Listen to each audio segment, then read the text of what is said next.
Olá, hoje eu e Isabela estamos aqui com o Fabiano, médico veterinário. Vou fazer uma breve apresentação do Fabiano. O Fabiano ele é médico veterinário formado pela Universidade de São Paulo e especializado em cirurgia e anestesia pela Unesp e em urocirurgia pela Unicamp. Ele também concluiu cursos de MBA na ESPM, na Fundação Dom Cabral e em Oxford. Fabiano também fundou em sociedade o Hospital Veterinário Pompeia, o Vet Group, além de ser CEO da Uivets. Hoje, ele atua como diretor comercial da Vet Family, é membro do board da Uivets e coordenador do MBA da FAMESP. E estuda filosofia. Fabiano, é um prazer estar aqui com você hoje. Muito obrigada pela sua presença. Obrigado, eu que agradeço o convite. Isa, Fabi, tamo junto. Que legal. Hoje vamos falar um pouquinho sobre sondas uretrais, caninas, felinas, né? E queria começar perguntando para você quais as consequências de uma sondagem inadequada, os cuidados que a gente tem que ter na escolha da sonda, da técnica, né? Que você divida um pouquinho com a gente aí da sua experiência. Muito bom. As consequências são várias e sempre muito ruins. Se a gente usa uma sonda de qualidade duvidosa, o que a gente vai ter num primeiro momento é a necessidade de uma analgesia mais eficiente ou mais forte e, eventualmente, uma anestesia mais profunda, porque a gente vai ter dificuldade na sondagem da uretra. E muitas vezes, quando a gente tem que sondar um paciente, esse carinha está numa situação de provável azotemia pós-renal, ou seja, ele está com índices urêmicos elevados, ele está com potássio elevado. E dito isso, se conseguirmos equilibrar a analgesia e a anestesia não tão fortes num paciente que não está rígido, já a gente tem uma melhora de qualidade assistencial importante. Mais do que isso, a gente quando trabalha com produtos com uma sonda inadequada, a gente pode lesionar seriamente a mucosa uretral, a uretra desses pacientes. E no limite, a gente também pode, claro, simplesmente não conseguir efetuar o procedimento. E porque não conseguimos efetuar o procedimento, a gente acaba optando por uma cirurgia de grande monta, invasiva, muitas vezes aberta, porque a gente tem que desobstruir as vias urinárias de alguma maneira. Então, não me parece a melhor alternativa nós economizarmos na qualidade de um produto tão importante como é uma sonda uretral, seja isso vale para cão e para gato, claro. Para gato um pouco mais, acho que é sempre mais difícil, o pênis do gato é muito menor, então a gente tende a ter uma dificuldade maior, natural. Então, mas repito, em ambas as situações é importante que a gente sempre trabalhe com o que há de melhor qualidade. Bom, falando de gato, queria que você explicasse um pouquinho, Fabiana, qual que é a diferença de uma sonda uretral flush e uma sonda com abertura lateral para gatos? Quando que a gente usa uma e quando a gente usa a outra? A gente tem... isso é uma pergunta legal e que tem toda uma discussão acadêmica de sonda em felinos, né? Existe uma turma de cientistas / pesquisadores que entendem que quando a gente está diante de uma DITWIF, a gente tem que sondar, lavar a bexiga e tirar a sonda.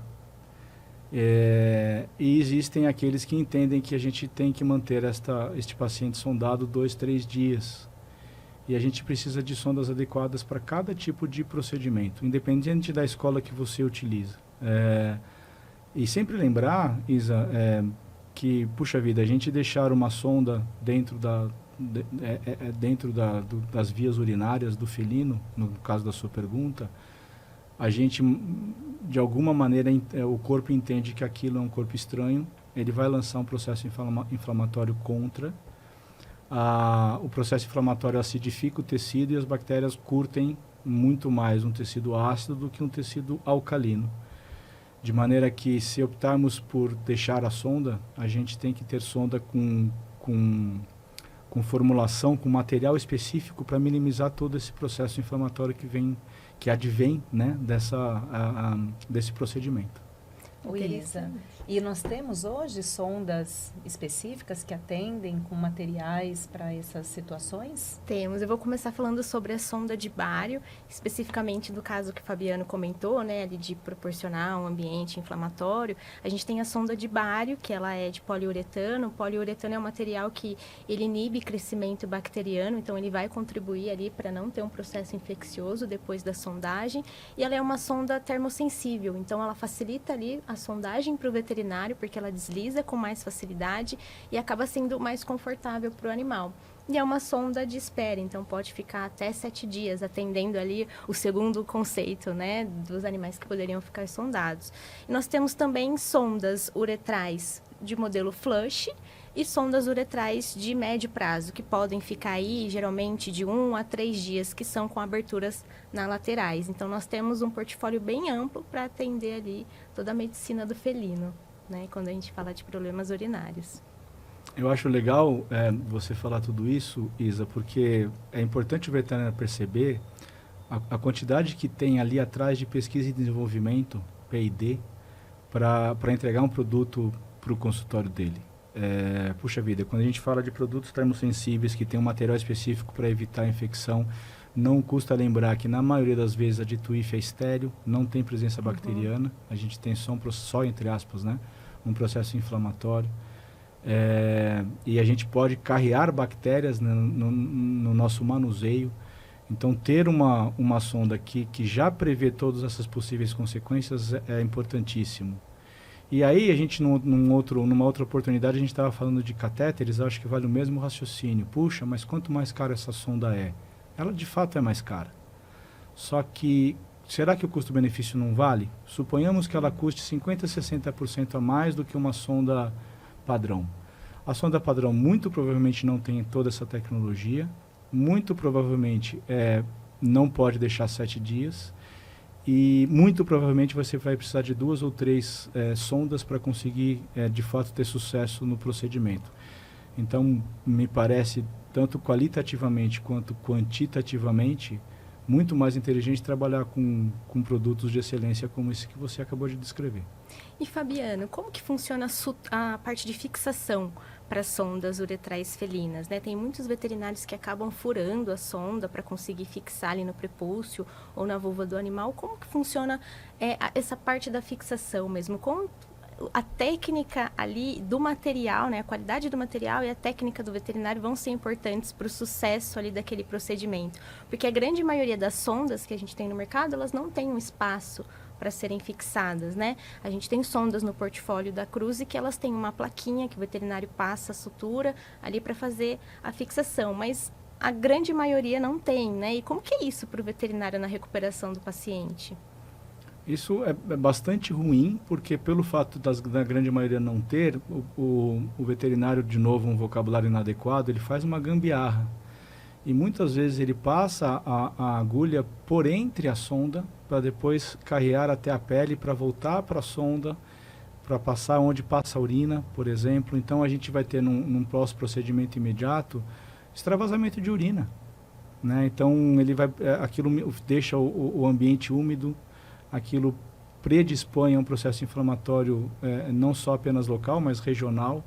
E aí você começa a ter necessidade de uso de fralda, necessidade de uso de manejo higiênico muito grande, que com essa possibilidade que você nos traz, a gente tem toda essa facilidade pós-procedimento que com as sondas padrões a gente não encontra. E para cão, a gente tem uma sonda com um balãozinho que chama Cuff, né? Que não precisa de sutura externa ali por parte do veterinário. Qual é a facilidade disso ali quando a gente fala do manejo, internação, o benefício que a gente tem para o animal quando a gente fala de bem-estar, de redução de dor? O que você vê disso assim na prática para o veterinário?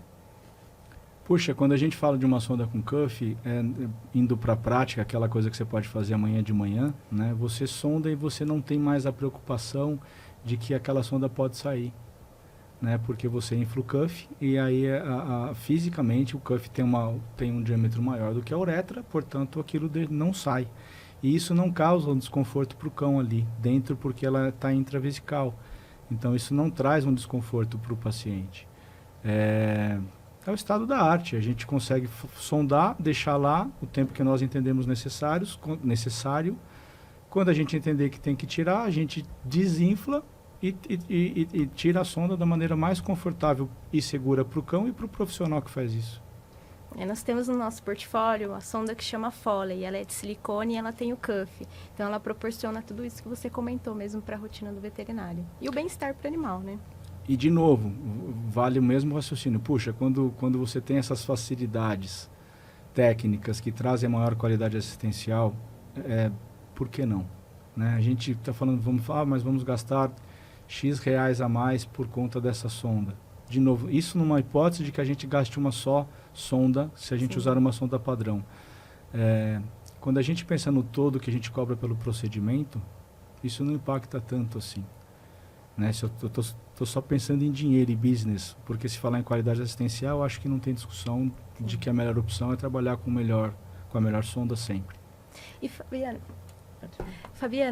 a gente vê no mercado sondas que são lisas, que não tem nenhuma sinalização ali da graduação. Como que isso interfere para o veterinário no momento da colocação? Né? Tem muitos colegas que acabam medindo a sonda por fora, marcam com caneta, colocam esparadrapo. O que muda ter uma sonda graduada na técnica do veterinário?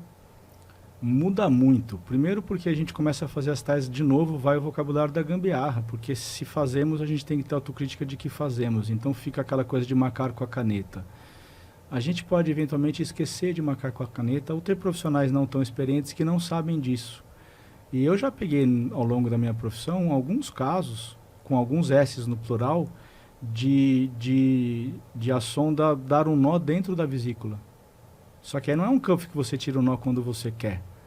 Isso a gente tem que tirar por cirurgia quando isso acontece. Então, se a gente coloca um comprimento de sonda demasiado elevado dentro da vesícula urinária, dentro da bexiga, aquilo pode dar uma volta em si mesmo, dar um nó e na hora de você tirar você não consegue. Então, ter esta possibilidade de colocar o que é necessário para minimizar esse risco é bastante importante e argumentar para o tutor que a gente vai ter que fazer uma cirurgia com anestesia geral porque deu um nó na sonda lá dentro, no limite isso pode eventualmente até virar um processo contra o veterinário. Nós temos no nosso portfólio 2 sondas que são graduadas justamente para atender essa demanda do veterinário, para não acontecer esse tipo de situação. Muito bom. Que bom, muito, muito legal saber o quanto que esses produtos que trazem tecnologia, estudos, né, como que eles contribuem para o dia a dia do veterinário e como que a medicina veterinária vem acompanhando essas demandas realmente que existiam, sempre existiram e que hoje nós temos produtos aí para atender e facilitar a vida do profissional e trazer mais qualidade para os procedimentos. Obrigada, Fabiano, por dividir com a gente a sua experiência, o seu dia a dia e poder levar a informação para os nossos colegas. Obrigada mesmo. Eu que agradeço o convite. Obrigada, Fabiano.